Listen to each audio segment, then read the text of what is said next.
আপনি পুরুষ হলে একটা জিনিস খেয়াল করবেন, যখন আপনার শূন্য পকেট থাকবে, আপনার হাতে কোনো টাকা পয়সা থাকবে না, ঠিক তখনই আপনার ফ্যামিলি থেকে যদি কোনো ডিসিশন না হয়, আপনাকে জানানো তো দূরে থাক, একটা বার আপনাকে বলারও প্রয়োজন বোধ করা হবে না। কিন্তু সময়ের ব্যবধানে যখন আপনার অনেক টাকা পয়সা হবে, প্রত্যেকটা মানুষের স্বপ্ন পূরণ করার সামর্থ্য আপনার হবে, ঠিক তখনই সেম ডিসিশনটাই নেওয়ার সময় আপনার থেকে অনুমতি নিয়ে নেওয়া হবে।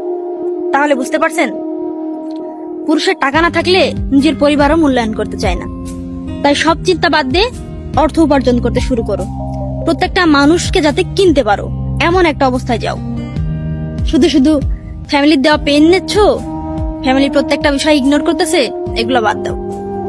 নিজের ক্যারিয়ারকে ফোকাস করো, এন্ড প্রত্যেকটা বিষয় যাতে মানুষ তোমার থেকে শুনে কাজটা করতে পারে এমন একটা পর্যায়ে যাও, নিজেকে এমন একটা পর্যায়ে নিয়ে যাও